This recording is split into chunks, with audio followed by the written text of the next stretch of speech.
So section 5.3 is on trigonometric functions. Turn the screen here.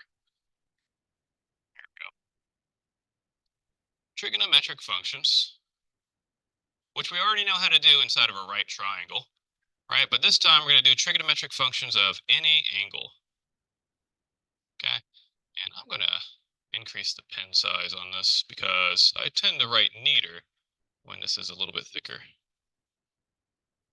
Let's see. There we go. Okay, so let x, y. Okay, so this is a point, right? So let this be a point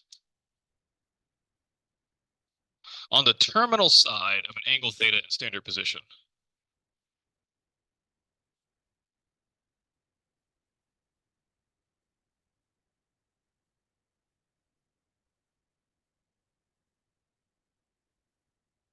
Standard position.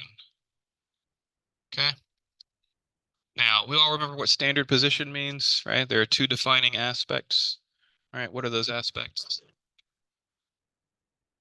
In order for theta to be in standard position, what needs to be true?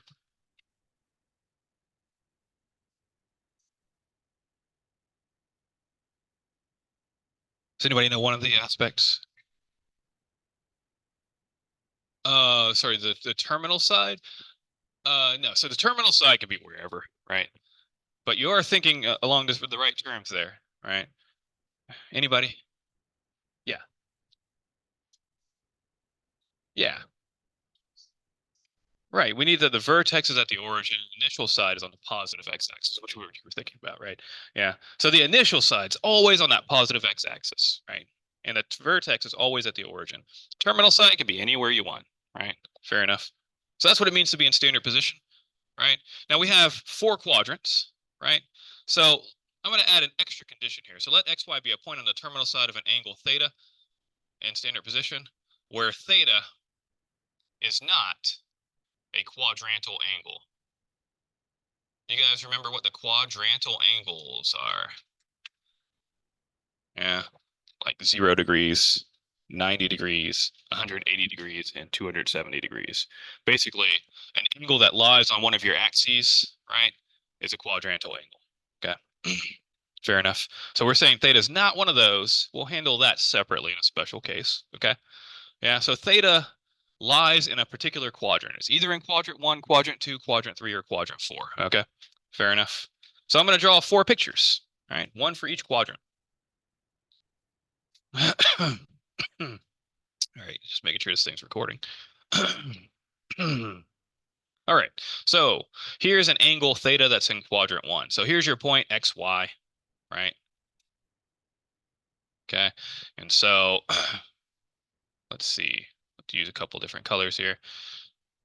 So here's your vertex, right? Your initial side's always the positive x-axis, so I won't bother drawing that in. And your terminal side has to go through the point xy, right? So then here's your angle, theta. So this is your xy lying in quadrant 1. Your theta is in quadrant 1, right? Theta in Q1. Okay.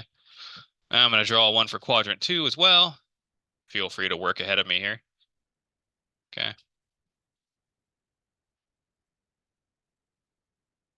Okay. So here's your angle theta now.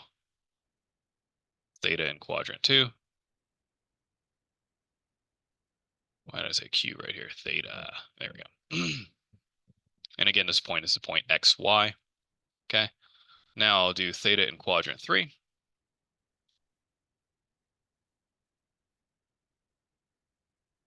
Oops. This is the point xy. Here's your terminal side of your angle theta. Okay. Here is your angle theta.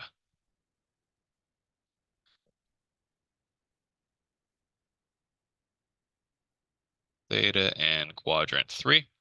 And then now quadrant 4. Here's your point xy. Right. Here's your terminal side of your angle theta. And then now here's your angle theta. Theta and Q4. All right, there we go. So all of these should say theta. I don't know why I was writing Q's there. There we go. Okay, so those are your four possibilities, right? Now, let's take this quadrant one picture, for example, here. Okay, so in this quadrant one picture, right, I'm going to extend a vertical line that says vertical, I swear. A vertical line from XY to the x-axis. Okay. So in all of these pictures, let's do that. Okay. So maybe I'll do that in a darker blue here so people can see it. How about that? That's a good blue. Okay. So here I'm going to extend a vertical line down from my point XY to the x-axis, right?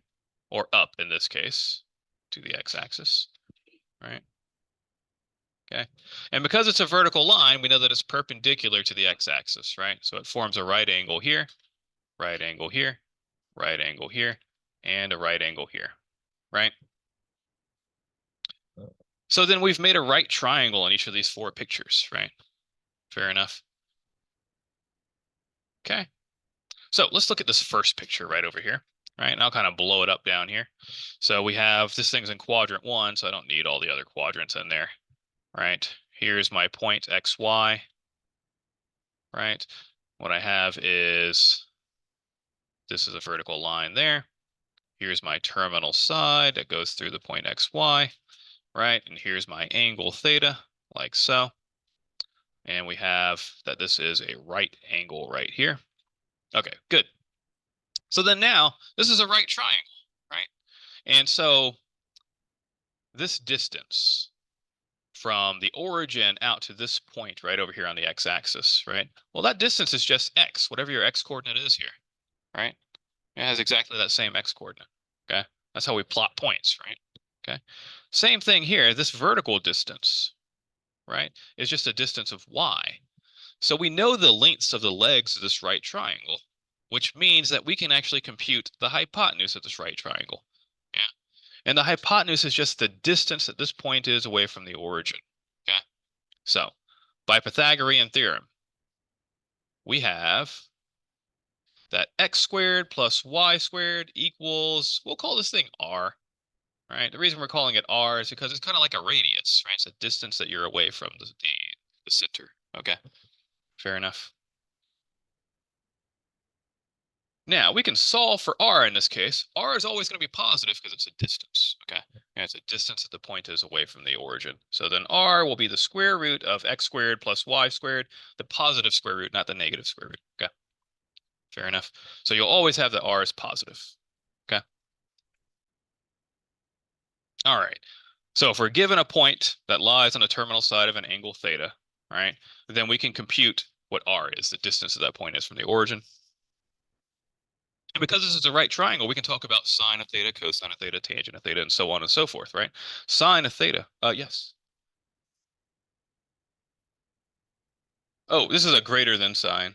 Yeah, we're saying that this is positive, so it's greater than 0. Yeah, greater than 0. Okay.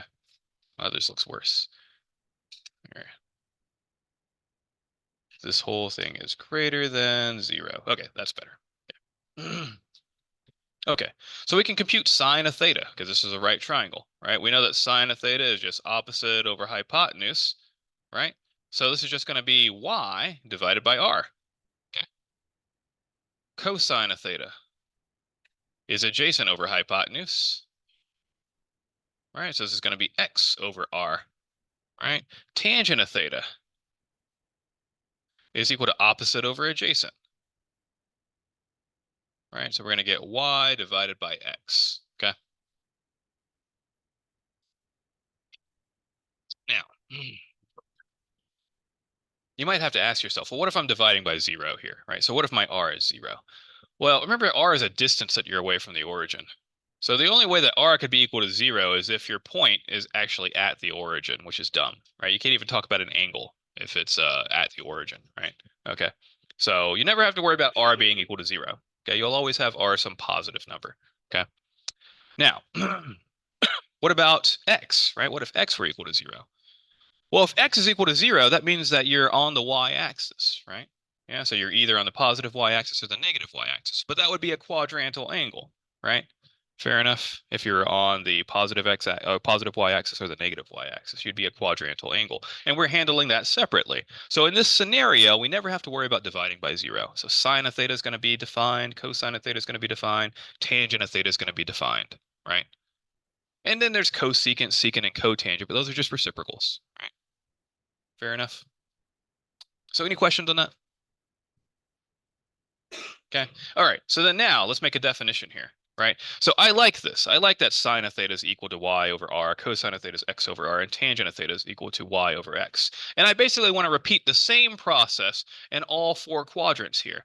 I'm going to define it to be exactly like this. Sine of theta should be equal to the y coordinate divided by r, cosine of theta should be the x coordinate divided by r, and tangent of theta should be the y coordinate divided by the x coordinate.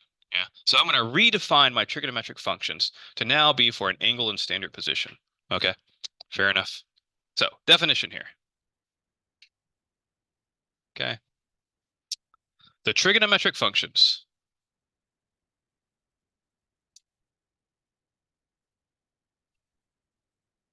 of an angle theta in standard position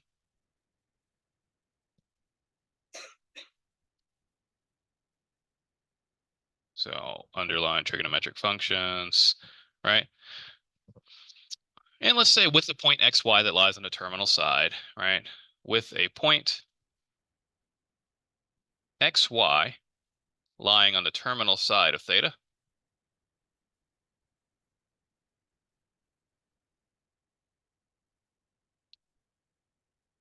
okay,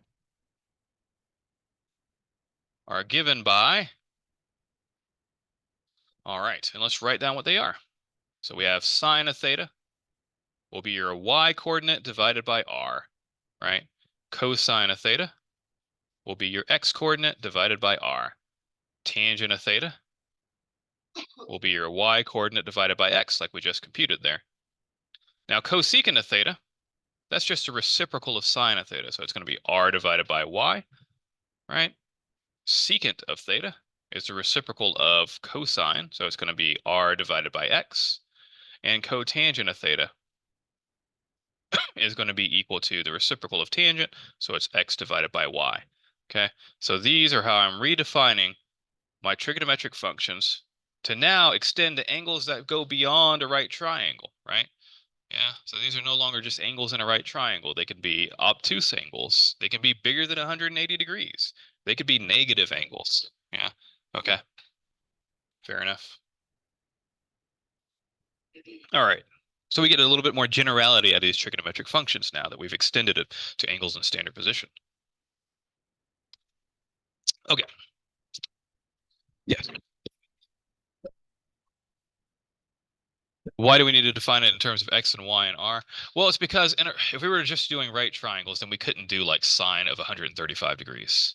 Yeah, fair enough. But there are definitely application problems where we have angles that we're trying to find information about that are bigger than 90 degrees, right? So we need to extend it to something that goes beyond just right triangle trigonometry. Yeah, okay, fair enough. Okay, so now that we have that, okay, now that we've redefined these, right, let's do an example real quick. Okay, so let's let this point, call it P, right? Say it's a -3, -5, right? Be a point on the terminal side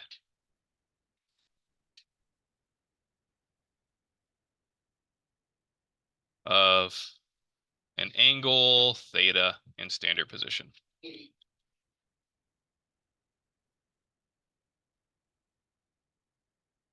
Oh, I forgot to add one more sentence to this, where r is just the square root of x squared plus y squared, right?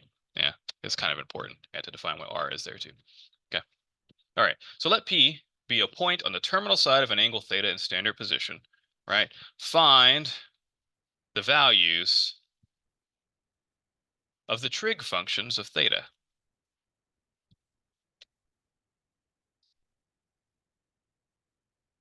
Okay. So we could draw a picture of this if we wanted to, right?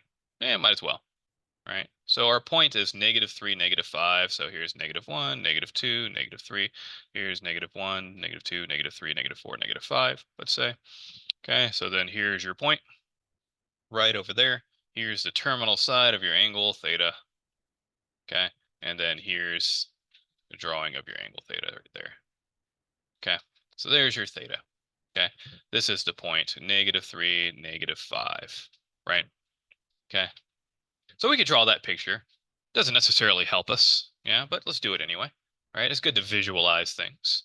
Okay, now we already have our x coordinate, right? X is -3. We already have our y coordinate. Y is -5.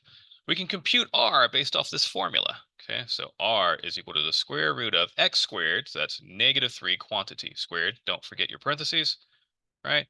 Plus -5 quantity squared. Yeah. So then we're going to get that r is the square root of, well, that's 9 plus 25, right? So that's 34, right? R is the square root of 34, right? That's just 2 times 17, so we can't simplify that any, right? There are no perfect squares to pull out, so it's just the square root of 34. Okay, that's my r. Any questions on that so far? Okay. All right, well, then the rest of the problem is, well, now that we have x, y, and r, well, let's just apply it to these definitions over here, right? So my sine of theta, for instance, is y divided by r. So that's going to be a -5 over the square root of 34, right? So that's going to be -5 times the square root of 34 over 34. Yeah. The bottom part? Oh, like this? Is that good? Okay. All right. Now we'll do cosine of theta. Cosine of theta is x over r, right? So we're going to get a -3 over the square root of 34, which after we rationalize this thing will be a -3 square root of 34 over 34, right? Tangent of theta equals y over x. So we're going to -5 divided by a -3, which is going to be a positive 5/3. Yeah.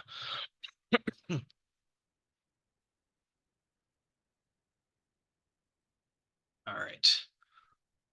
So now that we have that tangent of theta, right? Now we start talking about reciprocals. Cosecant of theta is a reciprocal of sine of theta, so we're going to get a negative square root of 34 over 5, right? Remember, choose a nice form to take the reciprocal of, right?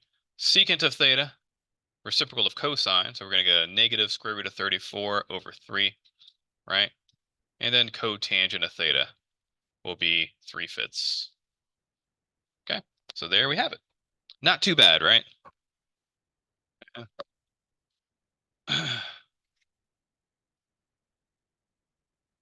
Any questions on that at all? Yes.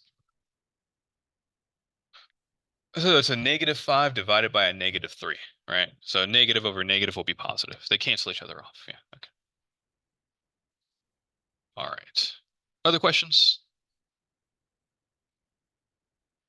All right.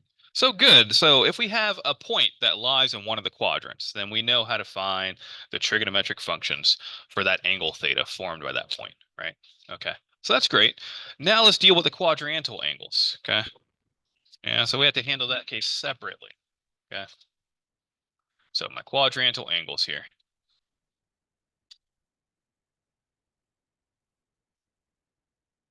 Okay.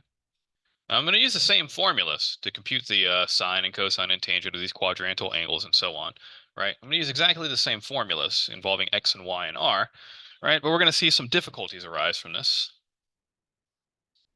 All right, so as an example here, right? We'll call it an example. Evaluate, if possible, the six trig functions, or say the values of the six trig functions of theta.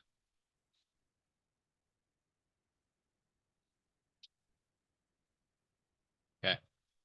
So for part A here, we're going to suppose that theta is a 0-degree angle. Okay, 0-degree angle. Okay.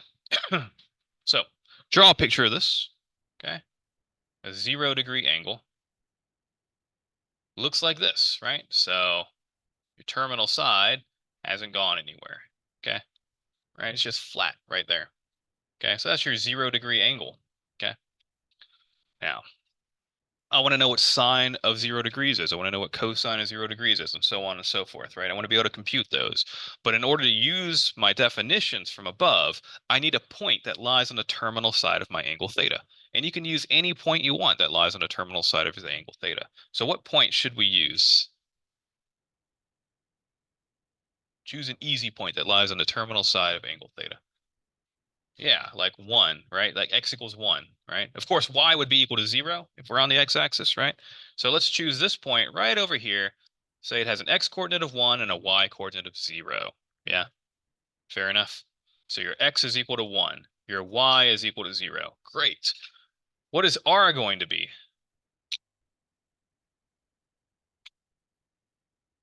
It's also going to be equal to 1. Now, you could use the definition of r, square root of x squared plus y squared. You could do that, right? You plug in your x is 1, your y is 0, so you get the square root of 1, which is 1, right? Yeah, you could do that, but you could also do this way simpler. R is defined to be the distance that that point is from the origin, which, of course, is going to be 1 unit away, right? Yeah, you can look at it and see that, obviously, right? So we have that x equals 1, y equals 0, r equals 1. Yeah. So now we're ready to compute what sine of theta is and what cosine of theta is and so on and so forth, right? So sine of theta, remember that's y divided by r, right? So that's 0 over 1, which is 0. Okay. Cosine of theta is x divided by r. So that's going to be a 1 divided by a 1, which is 1. Okay. Tangent of theta is y over x. So that's 0 divided by 1, which is 0. Okay. And then now we do cosecant. Okay, so cosecant of theta, you could use the definition of it as r divided by y, or you could use the fact that cosecant of theta is the reciprocal of sine of theta, right? So the reciprocal of 0 would be 1 divided by 0, right? Which is undefined. Yeah, can't do cosecant of 0. Oh, I'm putting theta in there, my mistake. I meant to put 0 degrees. I know I said theta is equal to 0 degrees, but still, I'm taking 0 degrees here. 0, 0, 0, 0.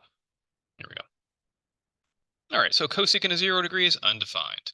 All right, so cosecant is a function. So another way to say this is that 0 is not in the domain of cosecant, right? Yeah, 0 is not in the domain of cosecant. Let's do secant of 0 degrees. So that's just a reciprocal of cosine, right? So we're going to get 1 divided by 1, which is 1. Okay. And then cotangent of 0 degrees.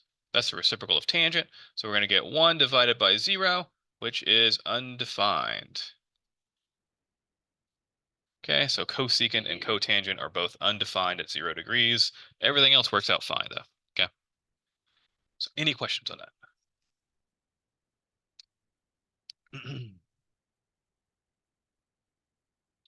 All right, let's go on to the next one then, right? Which will be 90 degrees. That's when you're on the positive y-axis, right? So let's draw a picture of that. Okay. So your terminal side is right up here. Okay. We're going to choose a point that lies on the terminal side of the angle theta, right? So I guess I could draw my angle theta right here, right? There's your theta. All right, so a good point that lies on the terminal side of your angle theta, right? Let's just say 0, 1, okay? You don't have to use 0, 1. You could use any point that lies on the terminal side, but this makes the algebra a lot easier, right? When you're dividing by ones, right? Yeah, okay. So we have my x is now 0, my y is 1, my r is still going to be 1. Remember, it's the distance that this point is away from the origin, which is obviously 1 unit away. Okay, yeah. Okay. So then now we're ready to compute sine and cosine and tangent and so on and so forth, right? Yeah, feel free to work ahead of me here, right? To make sure that you get the same thing that I do. Maybe we'll have a moment of silence while we do that. Okay, so sine of 90 degrees. Oh, wait, I said silence. Okay, so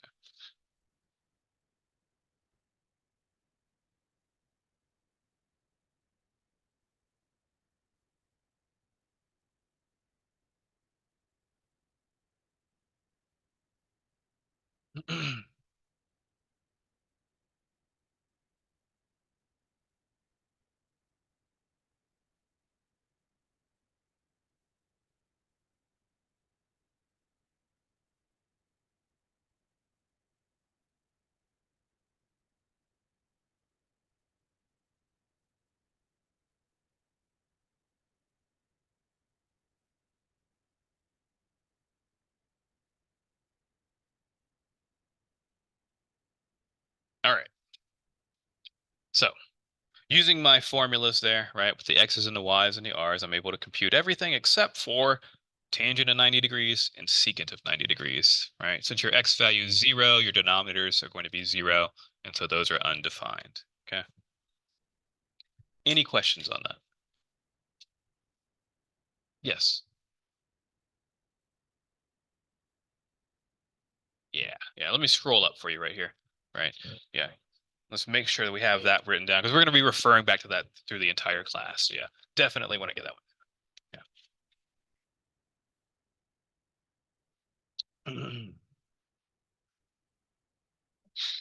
So any questions on that?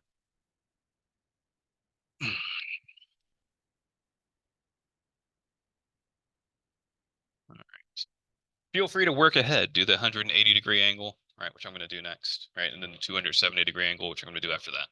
Okay.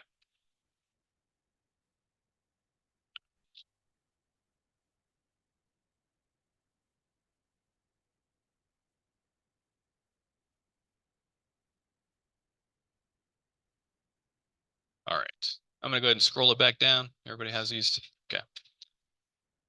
All right. So part C here,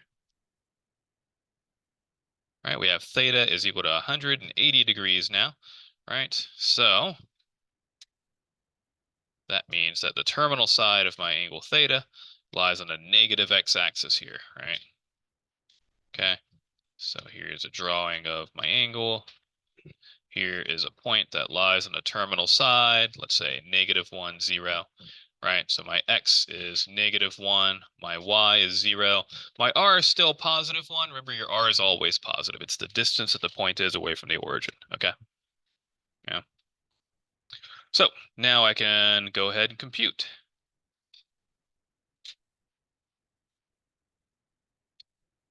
And simplify.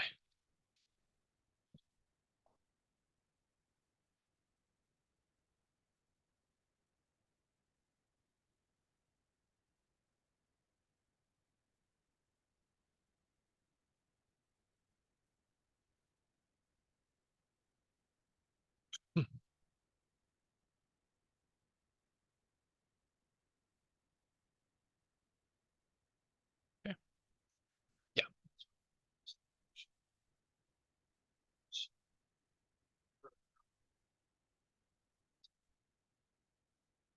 The only thing that's changing is whether it's positive or negative. Also, what's changing is which one's 0, x or y. Yeah, but yeah, those are the only two things that are changing. Yeah. Yeah. Hmm. Yeah. So like for my x and my y value, right, so I had to find a point that was on the terminal side of your angle theta, right? Any point. You could use -2, 0, -7, 0. Yeah. It's just -1, 0 is just the easiest one, right? Yeah.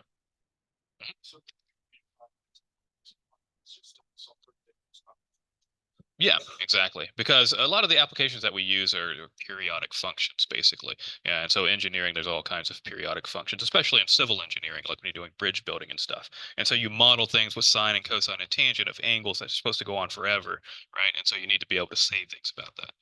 Yeah. Okay. All right.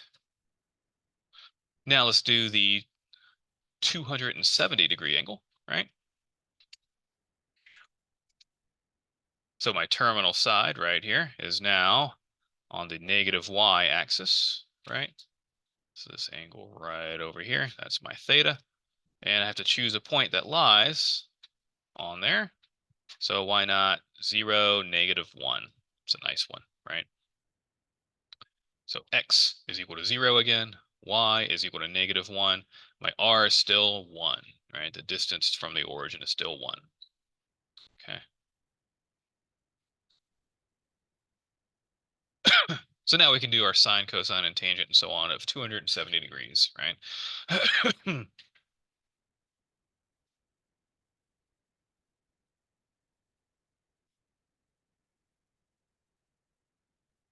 And again, I'm just getting these by using the formula, right?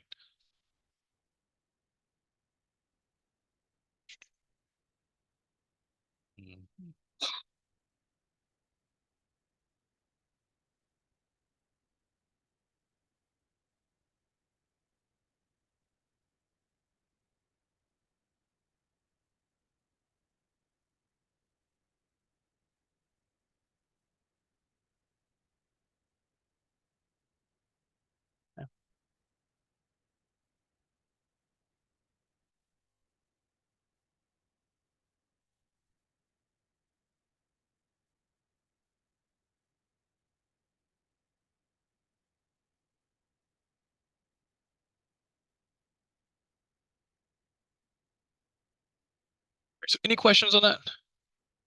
Any questions at all on that?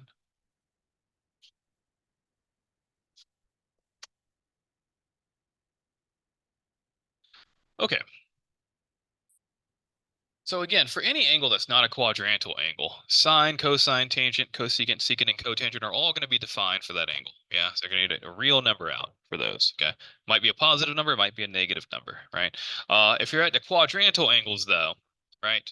Well, notice a little pattern here. That secant of, oops, secant of 90 degrees and tangent of 90 degrees are both undefined at the same time. Also, secant of 270 degrees and tangent of 270 degrees are both undefined at the same time. So it seems like whenever secant's undefined, tangent is undefined. Whenever tangent is undefined, secant is undefined. And that's absolutely true, right? And we can prove that pretty easily, right?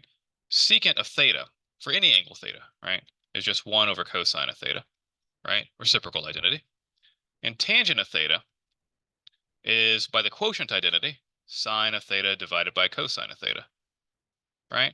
So these are going to be undefined when your cosine of theta is equal to 0, right? And that happens exactly at 90 degrees and 270 degrees, right? So secant and tangent have the same discontinuities, let's say. Yeah, fair enough. We remember that term from college algebra, right? Yeah. Yeah. Same thing with cosecant and cotangent. They also have the same discontinuities because cosecant of theta by reciprocal identity is equal to 1 over sine of theta.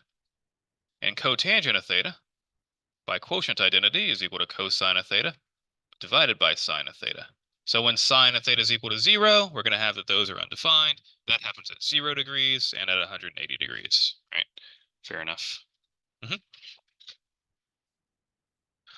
Yeah, r is this distance. I'll do it in blue here. Okay. Maybe.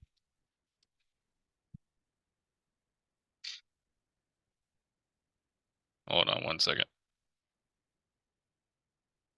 Yeah, there we go. Okay, so this is my r right here. Okay, that's still in black. Yep, just the distance that that point is away from the origin, right? Yep. Well, no, it'd be 2 because we're talking about the distance, right? Yeah, so it had to be a positive number for the distance there. Okay.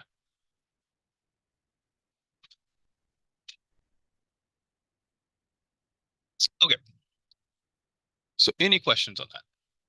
Yes. Always, yeah. Always, always positive. Yeah. If your y was -2 and your x was 0, your r would be +2 still, right? And you can get that from the formula, right? Or from the definition. You get that it's still going to be a positive number. Okay.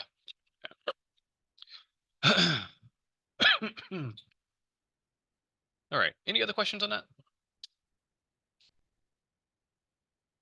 All right. So that's quadrantal angles, and that's really all I have to say about quadrantal angles.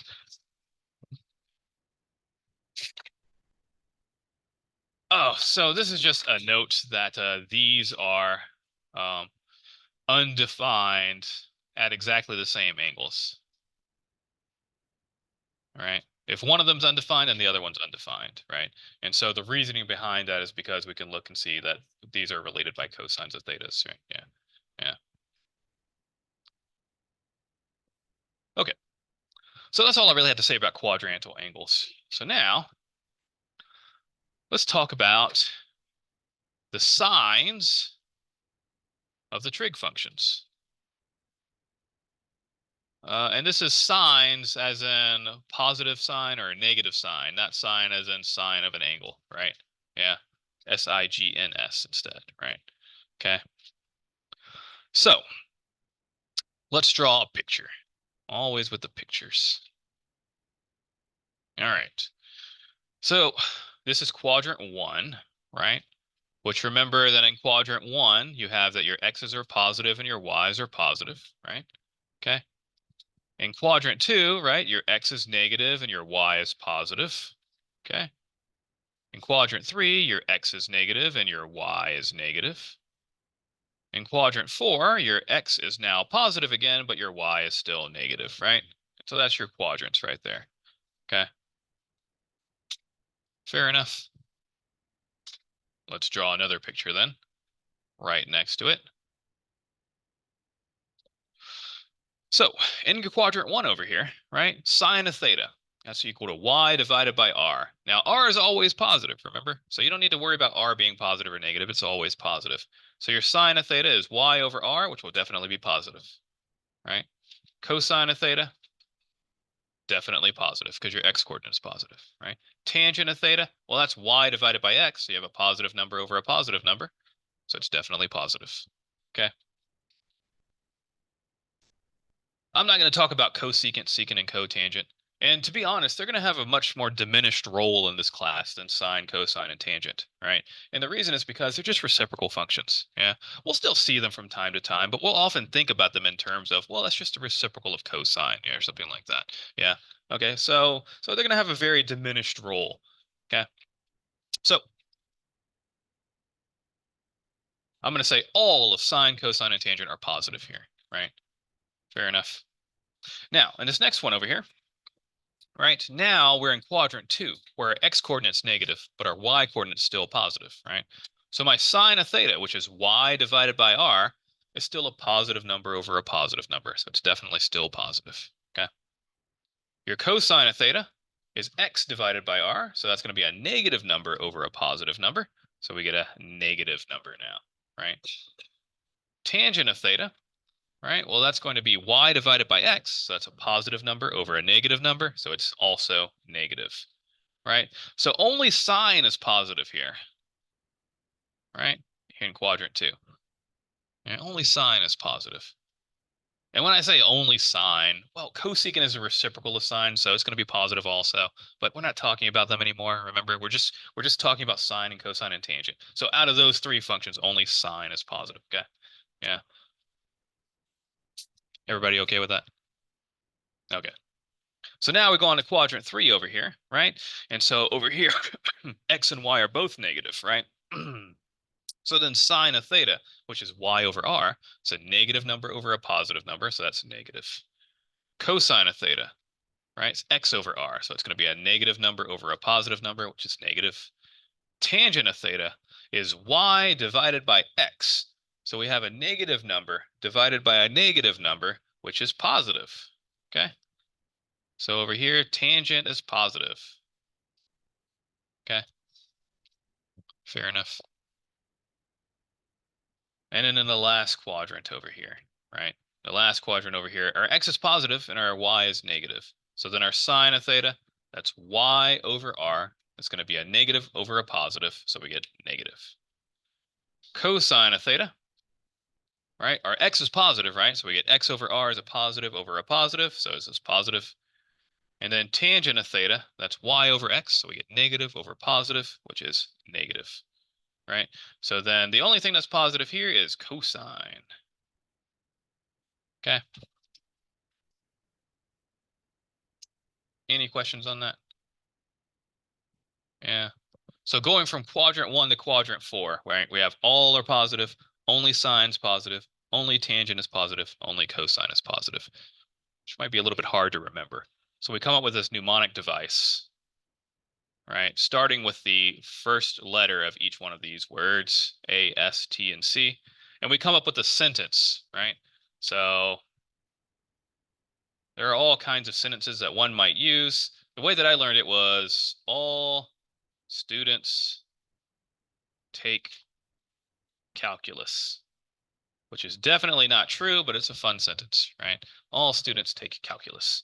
Okay. And that just helps me to remember that in quadrant one, right, all of my functions are positive. In quadrant two, the function that starts with sine, that's positive, right? Or the function that starts with s is positive, so that's sine, right? In quadrant three, right, the function that starts with t is positive, so that's tangent. And in quadrant four, the function that starts with c is positive, so that's cosine, right? So all students take calculus. There's also all silver teacups, right? That's another one. I think in the textbook it has a smart trig class, right? Yeah. So, whatever helps you to remember which things are positive in which quadrant. Okay. Any questions on that? All right. Well, a great question would be like, well, why do we care whether this thing is positive or negative in a particular quadrant? To which my answer to that question is, let's do an example. Okay. So let theta be an angle in standard position.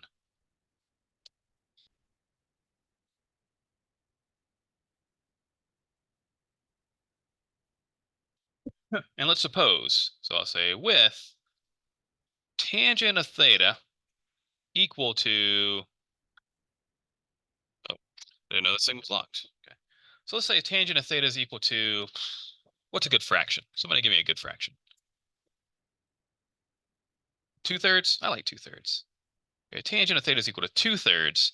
And let's say cosine of theta is negative. Okay. So only those two bits of information. Yeah. Find the values of the trig functions of theta.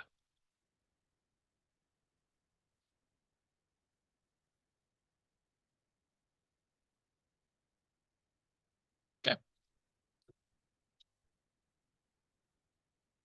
So this is supposed to be enough information for us to be able to compute sine of theta, cosine of theta. Right? We already have tangent of theta, cosecant of theta, secant of theta, and cotangent of theta.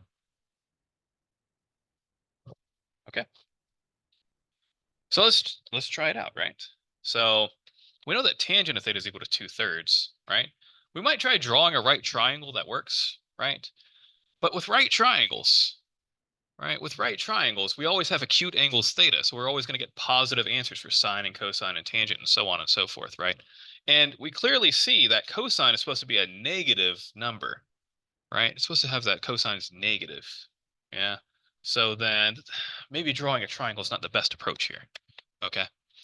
Let's start off this way. What quadrant is theta in? Yeah. Let's see if we can determine that with the information given. Like which quadrant would theta be in? Yeah. So let's think about this. I have to tangent of theta is equal to 2/3, right? So let's say step one, determine which quadrant theta is in. Which quadrant theta is in? Yeah, we got time. Okay, so tangent of theta is equal to 2/3. That's given to us, right?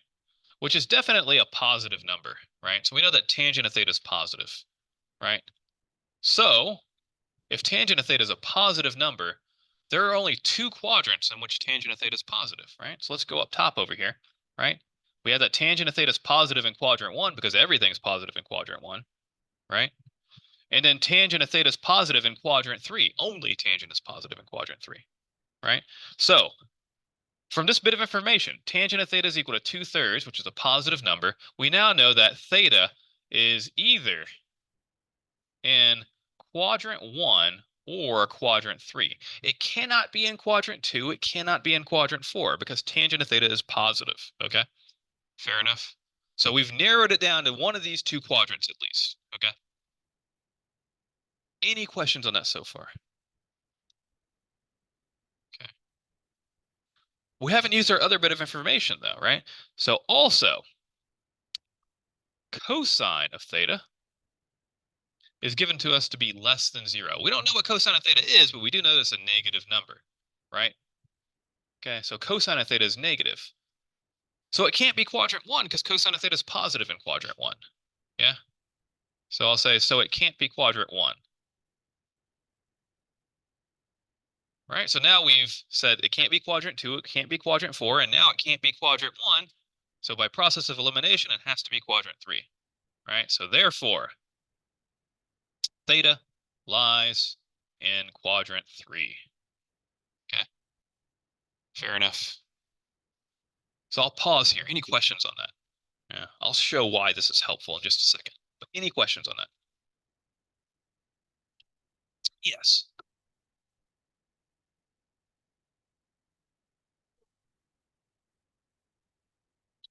Because cosine of theta is negative. If theta was in quadrant 1, cosine of theta would be positive, right? If it was in quadrant 1, your x-coordinate would be positive, your y-coordinate would be positive. So all of your trigonometric functions would be positive there. Yeah, okay. Yeah. So because cosine of theta was given to us to be negative, right, it can't be quadrant 1. Yeah. Okay. So now that I have that, right, I have theta lies in quadrant 3, right? Now we're going to find a point that lies on the terminal side of theta.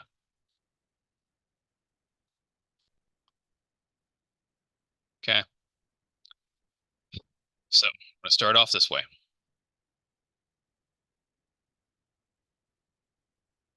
All right.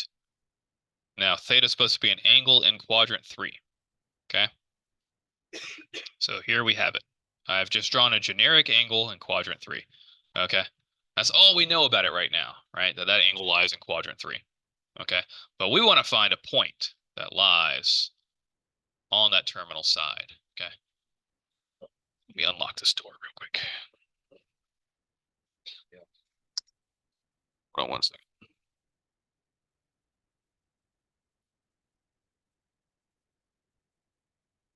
That work?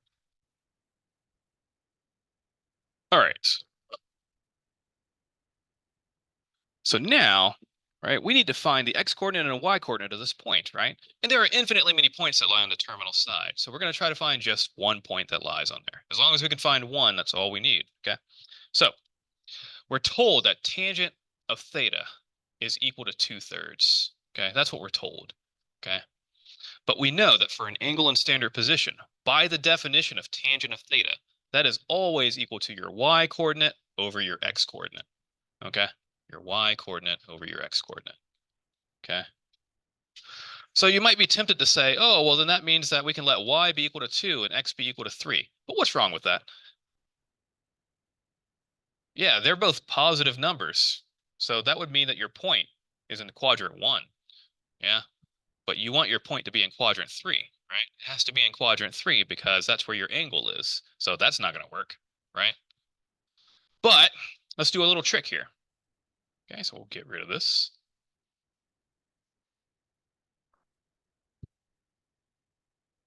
Right. So let's do a little trick here. Okay. 2/3 is the same thing as -2 divided by -3, right? And now I have a negative numerator and a negative denominator, right? Fair enough. So now that's the same thing as y over x. So then we can let our y be -2 and our x be -3. Okay, fair enough. Questions on that? Any questions on that? All right. Well, there's one more thing that we need in order for us to be able to compute all the trigonometric values, and that's r. Okay. Now r is the square root of x squared plus y squared. Make sure you use parentheses. Here's your x squared. Here's your y squared, right? So we get square root of 13. Okay, that's your r, square root of 13. Okay, so we have our x, we have our y, and we have our r. Okay. So now, let's compute sine of theta. So that's just going to be y over r. So it's going to be a -2 over the square root of 13, which we'll rationalize. There we have it. Okay.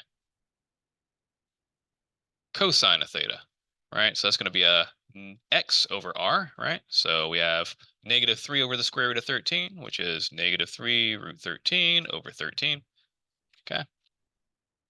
Tangent of theta was given to us already. We know that that's 2/3, right? If we used our formula, we get -2 divided by -3, which reduces to 2/3, right? Okay. cosecant of theta is just a reciprocal of sine, so we're going to get negative root 13 over 2 if we use the nice form of sine of theta there. Secant of theta is a reciprocal of cosine, so we're going to get a negative root 13 over 3. And then cotangent of theta is the reciprocal of tangent, which is 3/2. Okay, so we did it, right? We were able to find the values of the trigonometric functions of theta, given only that tangent of theta is 2/3 and that cosine of theta is negative, right? Okay. So any questions on that? Any questions on that at all?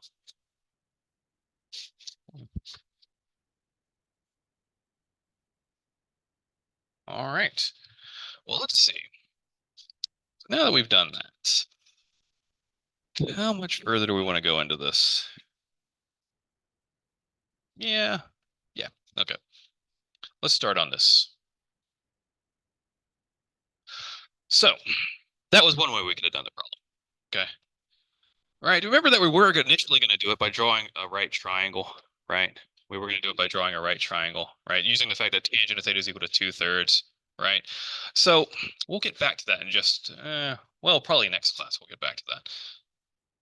For now, I'm going to define reference angles. Okay. So here's a definition for us.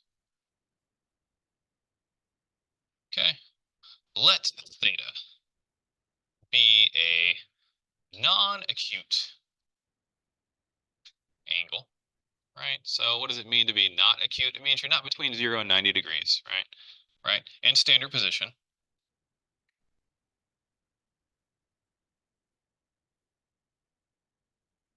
That lies in a quadrant. So not a quadrantal angle.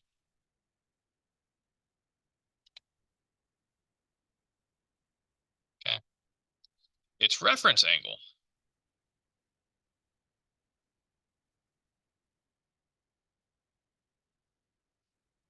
okay, its reference angle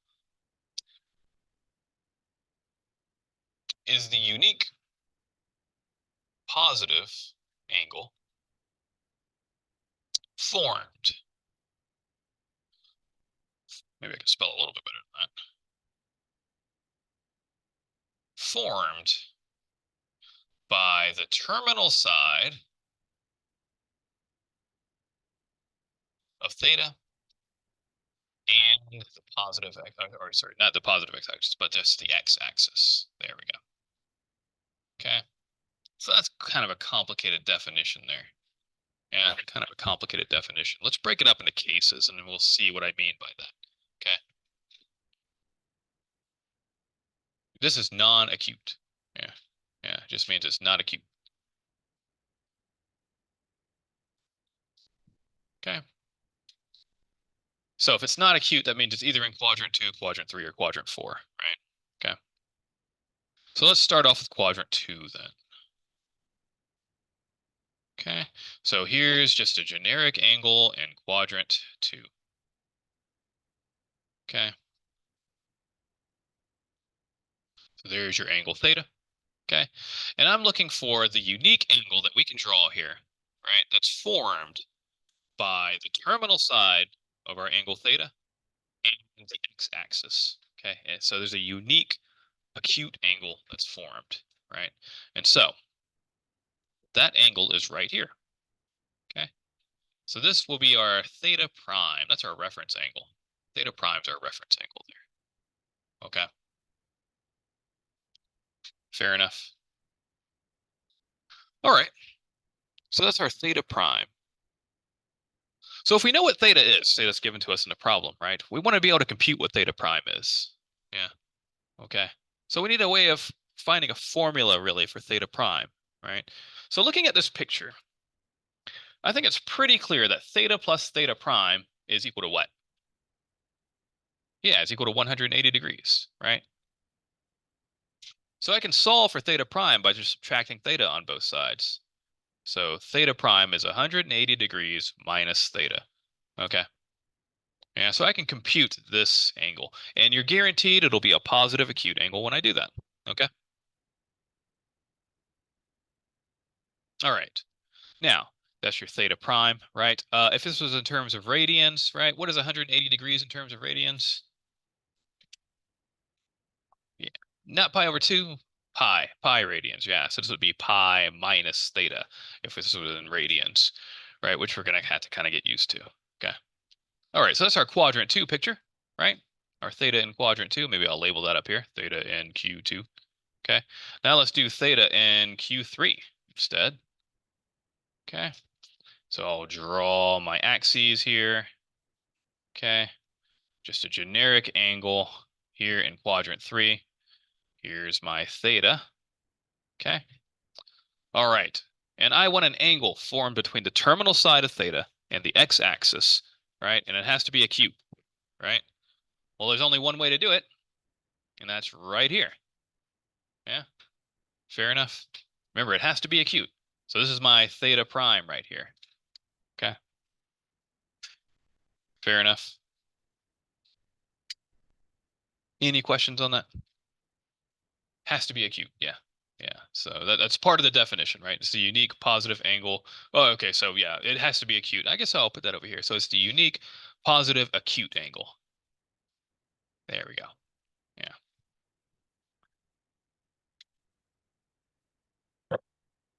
Okay.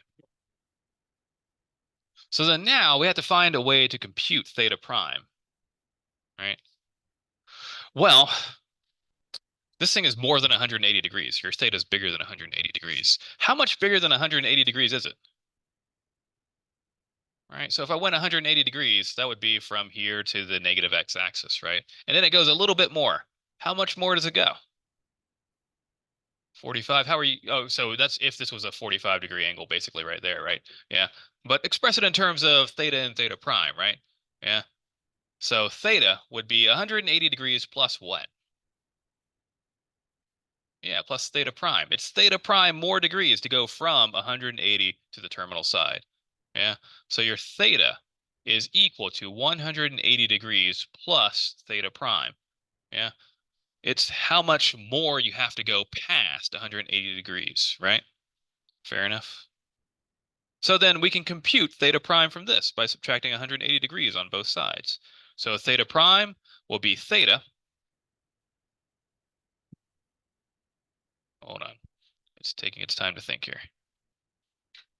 Theta minus 180 degrees. Okay. Fair enough. Yeah. So theta is bigger than 180 degrees. So if I subtract 180 degrees from it, we get something positive, right? Yeah. And it'll definitely be acute because we're in quadrant 3. Okay. All right. So that's theta in quadrant 3. Now let's do theta in quadrant 4. Theta in Q4 here. Okay. So here's my terminal side of my angle theta, right? Here's my angle theta. All right.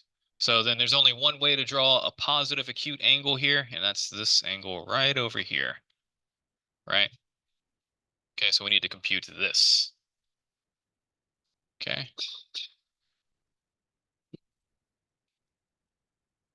All right. So does anybody see a nice relationship between theta and theta prime here?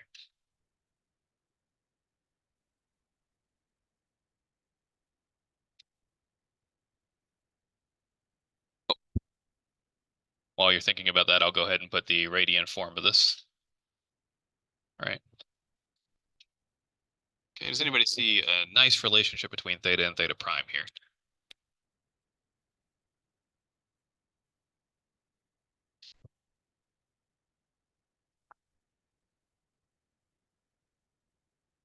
Yeah, okay. So 360 degrees, right? Theta's a little bit shy of 360 degrees. If we go theta prime more degrees, then we'll have gone one full revolution, basically, right? So then we have that theta plus theta prime is equal to 360 degrees in this instance. So we can compute theta prime by just subtracting theta on both sides. Okay? So in terms of radians, that's 2 pi rads minus theta. All right. We'll pick up from here next class. Go ahead and stop the recording here.